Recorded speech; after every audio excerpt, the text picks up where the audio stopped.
and all the army. And it was so, when Gideon heard the call, when Gideon heard the telling of the dream and the interpretation of the dream, that he worshipped and returned to the army of Israel and said, hey guys, don't worry, Yahweh has delivered into your hand the entire army of Midian.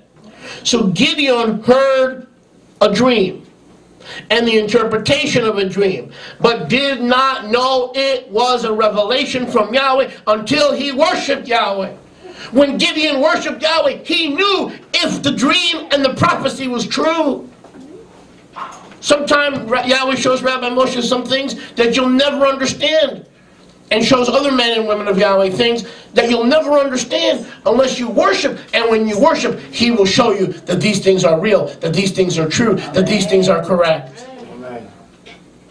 And the way we confirm if the dream or the vision or the word was from Yahweh, we don't get on the phone and say, hi, Melby, do you think that was Yahweh, or I think that was Moshe's flesh?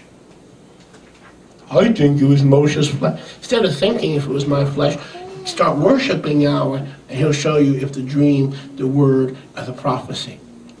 Everyone who heard about patriarchal marriage and other difficult issues to two houses, the whole wheat and leavened bread, when they start worshiping Yahweh and they get in his presence, Yahweh confirms it. He confirms the whole thing.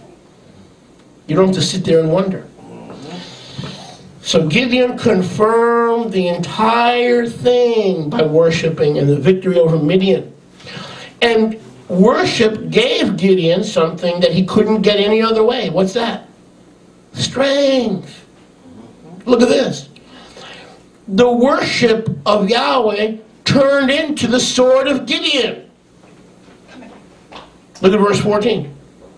His companion answered him by a dream. This is none other than the sword of Gideon. Now go back to verse 13. The dream was of barley and bread. Wilbur, are you listening? Yes, sir. This guy comes up with a dream of bread and barley. I don't see any sword here. Do you see a sword? You know it was Gideon's sword? Matthew, you know it was Gideon's sword? He worshipped right into the revelation that Midian was already defeated, even before the battle had begun. That was the sword of Gideon. So when we worship, we get strong. When we ignore our worship with Yahweh, we get weak. Does any of this make sense? Worship gives us strength to keep living the believing life. To keep living the believing life.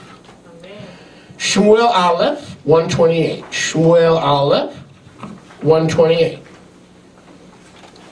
You go for a whole, if you wait till next Shabbat to worship, you can be very weak during the week. Not worshiping for 7 days makes 1 week. Cute, huh? 1 Samuel 128. We ought to start every day with worship. And then Yahweh will start showing you. He'll start talking to you. He'll start ministering to you. And you'll be ministering to him first. Draw nigh unto him and he'll draw nigh unto you. Shmuel Aleph 128. Therefore also I had promised him to Yahweh.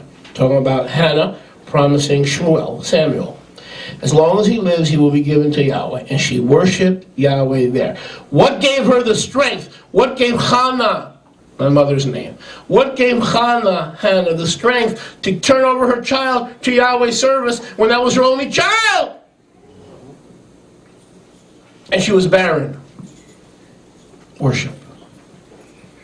What's going to give you the strength to love your wife the right way? Worship. To love your children the right way? Worship. To love your neighbor as yourself? Worship. That's where you get the strength to do those things. Yahweh, we need to worship to get strong, Daryl. Amen. And we need to worship to stay strong. Yeah. Because money's going to ebb and flow. Health is going to ebb and flow. Circumstances are going to ebb and flow. But worship will allow you to turn your child, your husband, whatever situation, whatever difficulties you're facing, to turn it right over to Yahweh. 12:20. I'm sorry. While you're turning to 2 Samuel 12:20, while you're turning there, let me make another comment on 1 Samuel 1:28, Hannah and Samuel. Worship, listen, always involves giving or sacrificing oneself, either bodily or in something tangible. I'm going to say that again. Worship, scriptural worship, always involves giving or sacrificing oneself, either bodily or with something tangible. Worship always involves giving or sacrificing one's self, bodily, which is moving, worshiping, clapping, singing, lifting hands, or something tangible. Amen. Worship always involves giving a sacrifice of oneself. If it's not costing you anything to worship, you're not worshiping.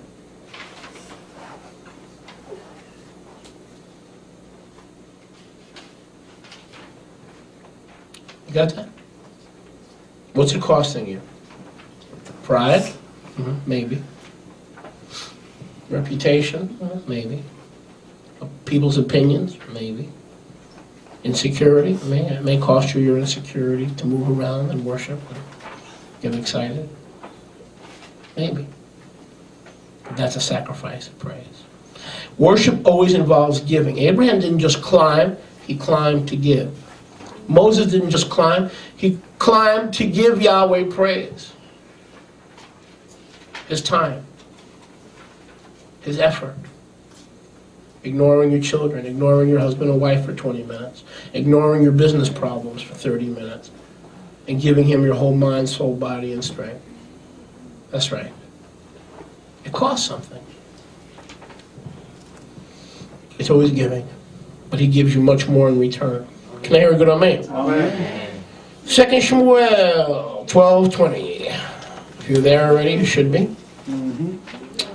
2 Samuel 12:20. Baruch Hashem Yahweh.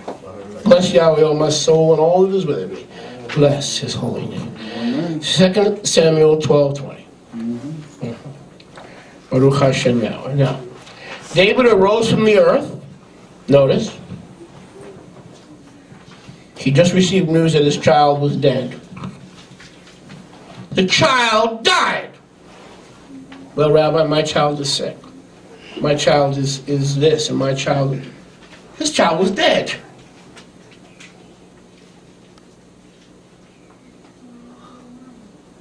I can't even fathom what it's like to continue to worship Yahweh, having a dead child. I can't even fathom that.